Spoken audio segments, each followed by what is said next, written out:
Hello, it's Saturday, the 21st of March. You're tuned in to our late night newscast, coming to you from Arirang's news centre in Seoul. Thanks ever so much for joining us. I'm Mark Broome. Our top story tonight, top diplomats from South Korea, China and Japan held their first trilateral talks in nearly 3 years on this Saturday, but hopes for any significant improvement in their ties quickly fizzled out, with the Chinese foreign minister saying Japan should squarely face its history. Our Hwang Sung-hee starts us off. Following their trilateral meeting in Seoul on Saturday, top diplomats from South Korea, China and Japan vowed to make efforts to restore their strained three-way cooperation. We agreed to restore our trilateral cooperation and reaffirmed the importance of our trilateral framework for regional peace. The talks were the first meeting of their kind in nearly 3 years, as the three neighbors are entangled in a number of historical and territorial disputes.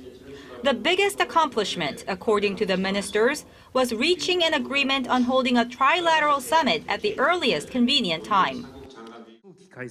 We all value the importance of hosting of a trilateral leaders meeting as soon as is reasonable. We agreed to host a three-way summit on the earliest day possible. But China had some strong words for Japan, noting that their shared understanding about facing history squarely and advancing towards the future was the most significant outcome of Saturday's meeting. The Chinese diplomat said Tokyo must ensure trilateral cooperation does not fall apart again. The bilateral relations among our three countries, especially Japan-Korea and Japan-China, face difficulties due to differences in the way we see history. The trilateral cooperation is being undermined significantly due to this historical perception. A senior South Korean official said there were no discussions about the details of a meeting between the three leaders, so the path to that still looks as uncertain as ever. Hwang Sung-hee, Arirang News. Now, ahead of those trilateral talks, South Korean Foreign Minister Yoon Byung-se held back-to-back meetings with his Chinese and Japanese counterparts. An official at Seoul's foreign ministry said Chinese Foreign Minister Wang Yi made no mention of the possible deployment of the US-led THAAD missile defense system to the Korean peninsula, but he reiterated Beijing's hopes that Korea will join China's Asian Infrastructure Investment Bank as a founding member. Mr. Yoon also met with Japanese Foreign Minister Fumio Kishida and agreed to encourage progress on their bilateral talks aimed at resolving Tokyo's wartime sexual enslavement of Korean women. The Japanese official also invited Yoon to visit Japan, to which the Korean minister said he will look into making a trip at a suitable time. And earlier in the day, President Park Geunhye met with the three foreign ministers at her office, highlighting China and Japan as Korea's major partners in the region. President Park said she hoped today's foreign ministers' meeting would lead to in-depth and meaningful discussions on developing trilateral cooperation. President Park asked the Japanese minister to continue to make efforts for Korea and Japan to move forward in their relationship, marking the 50th anniversary of their normalized ties this year. The president then asked the Chinese minister to work towards enhancing cooperation among the three countries. President Park also sought Beijing and Tokyo's support for her Northeast Asia peace initiative of creating a multilateral regional dialogue and efforts to denuclearize North Korea and prepare for inter-Korean unification. Now, while experts have different opinions about whether or not North Korea is able to launch a nuclear missile, the North's ambassador to Britain says his country can and would not think twice about doing so if it felt cornered. Our Chae Sun reports. The North Korean ambassador to Britain says his country could launch a nuclear weapon if it felt threatened. Speaking to British broadcaster Sky News, Hyun Ak-bong added that if a sparkle of fire is made on the Korean peninsula, it would turn into a nuclear war. Asked again if his country was prepared to fire off a nuclear missile, anytime, Anytime, yes. And will you? Well, if the United States strike us, we should strike back. Stressing that North Korea does not say empty words, Hyun said the United States does not have a monopoly on nuclear weapon strikes. We are ready for conventional war with conventional war. We are ready for nuclear war with nuclear war. The interview was broadcast as South Korea and the U.S. continue their annual military drills, which Pyongyang considers a war game. The North Korean diplomat's claims come as experts in South Korea and the U.S. have different views about the North's capability to miniaturize a nuclear warhead. The South Korean government doesn't believe the North is capable of it yet. U.S. Deputy Secretary of State Tony Blinken recently told the U.S. House Foreign Affairs Committee that North Korea has made much more progress than Iran on its nuclear development program.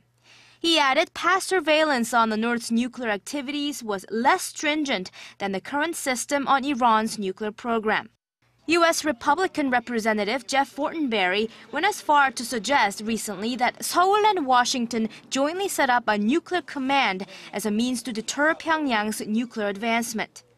Radio Free Asia, meanwhile, reported the UN Security Council is soon expected to review whether North Korea violated UN resolutions with its recent short-range missile launch.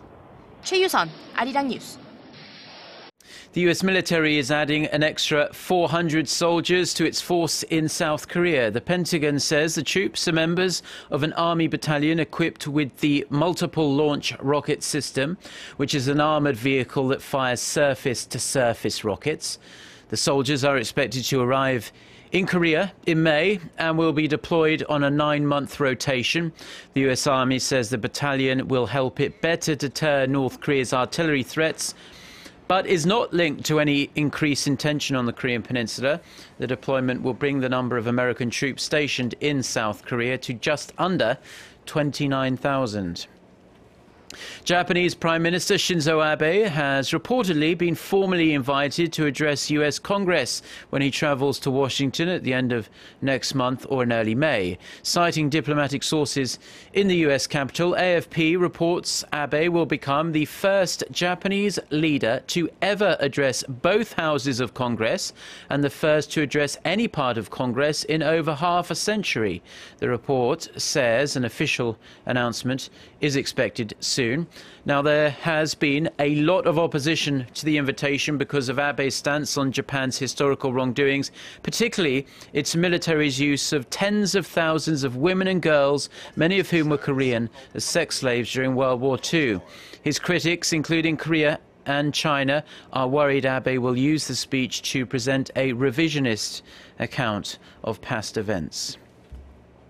Now, NASA has uncovered the first clear evidence that there's hot water inside one of Saturn's many moons, and scientists say a finding such as this really does increase the chance of finding life beyond Earth. Our Park Geunhye has the details.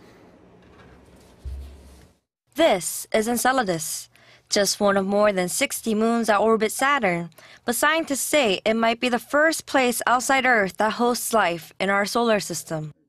Latest data from NASA's Cassini space probe shows there's likely an ocean of hot water between the moon's rocky core and its thick icy surface. A study based on the data was recently published in the scientific journal Nature, and if confirmed, Enceladus would be the only other known body in the solar system besides Earth with an active hydrothermal system. Using gravity measurements from Cassini, scientists already found hints of a liquid ocean in the moon's southern hemisphere. The new finding comes from tiny rock particles found near Saturn over 10 years ago. In recent years, scientists discovered the rocks are made of silica, which is commonly found in sand. And after further experiments, they concluded the particles can only be produced when hot water first meets a rocky core, then shoots up to the moon's icy surface. Other planets and moons have traces of thermal springs and geysers, but this is the first time that scientists have found signs of ongoing activity. The Saturn moon, Enceladus, has liquid water and heat reacting to each other, which is a new discovery that raises the possibility that there may be living organisms. Scientists are working on follow-up missions to Enceladus, but they say it will take decades for them to collect potential evidence of life from the distant moon. Park Geunhye, Arirang News. The United States is planning to almost double the scope and size of its anti-ballistic missile capabilities over the next few years. In a written testimony submitted to the U.S. House Armed Services Committee's Strategic Forces Subcommittee, Lieutenant General David Mann said the U.S. is planning to increase its THAAD missile defense force to 7 batteries by 2019 from the current 4. The US has made it known that it wants to deploy another THAAD battery to South Korea to defend against North Korean ballistic missile threats. The possible deployment is a highly controversial issue both inside and outside of South Korea. Russia and China are deeply opposed to THAAD being placed on their regional doorsteps, seeing it as a threat to their national security. More than 140 people have been killed in suicide attacks at 2 mosques in the Yemeni capital, Sana'a. The group that calls itself Islamic State has claimed responsibility for the 2 attacks, which left a further 260 people wounded, many very seriously. 4 suicide bombers are thought to have taken part in the attacks. The IS group has warned of a flood of attacks to come in Yemen.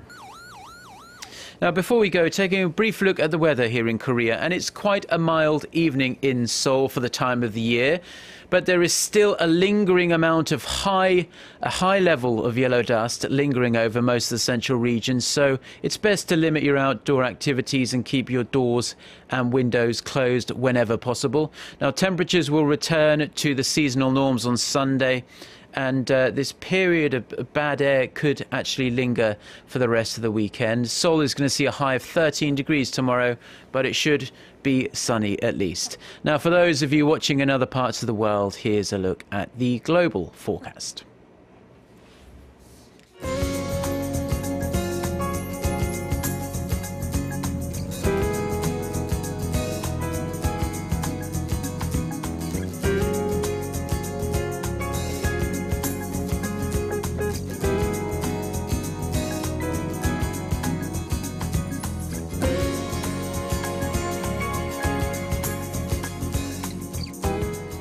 Well, those are the stories we have been following on this Saturday evening in Seoul. For more of the latest, don't forget to check out our website, arirang.co.kr/news, and do download our smartphone application.